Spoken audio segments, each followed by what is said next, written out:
Boston. For the second consecutive game, the New York Knicks delivered a stunning comeback victory over the Boston Celtics. A feat that very few teams have been able to pull off this season, especially on the Celtics' home floor.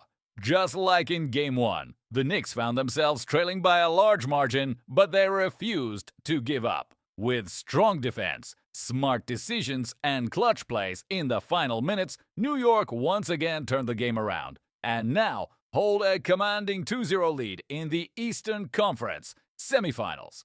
The hero of the night was Mikal Bridges, who stepped up big time in the fourth quarter. He scored all 14 of his points in the final period and delivered yet another game-saving defensive play, swiping the ball from Jason Tatum in the closing seconds to seal the win. "We're just finding different ways to win," Bridges said after the game. "It's about staying focused, trusting each other, and finishing strong." Jalen Brunson led the Knicks with 17 points, including 2 calm, clutch free throws with just 12.7 seconds remaining. Those shots gave New York the lead for good. Josh Hart was everywhere on the court, scoring a team-high 23 points, grabbing key rebounds, and pushing the pace. Meanwhile, Karl-Anthony Towns dominated inside with 21 points and 17 rebounds, showing his value on both ends of the floor. Game 3 will now shift to Madison Square Garden on Saturday, where the Knicks will have the chance to go up 3-0 in front of their home crowd. "We know what's in front of us. We have to stay locked in," said Brunson. "Every game matters, especially in a series like this." On the Celtics side, Jalen Brown and Derek White both put up 20 points, but Boston once again struggled from behind the arc, hitting just 10 of their 43-point attempts. That followed a rough performance in Game 1, where they went 15 for 60 from long range.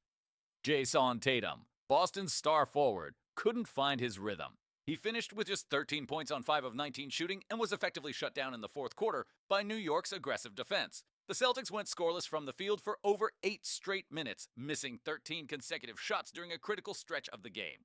Statistically, teams that win the first 2 games of a best-of-7 series on the road go on to win the series about 86% of the time. The Knicks have put themselves in a strong position, winning both games with huge late-game plays by Bridges, including the game-winning steal in overtime during Game 1. "This is our opportunity to show what we're really made of," said Jalen Brown. "We've got no choice but to respond." Kristaps Porzingis, who was recovering from illness, came off the bench for the 5th time in his career. He played limited minutes, scoring 8 points and grabbing 4 rebounds in 14 minutes of action. Boston actually built a 20-point lead late in the third quarter, using a 16-6 run fueled by intense defense. When Peyton Pritchard hit a 3 to make it 84-68 early in the fourth, it looked like the Celtics were in full control. But that would be their last field goal until the final seconds of the game. During that time, the Knicks mounted a furious comeback. A floater from Hart, a powerful 3-point play from Towns, and an 18-foot jumper from Brunson helped New York claw back into the game. A potential game-winning shot from Brown rolled off the rim, and Brunson drove inside for a smooth layup to make it 89-86.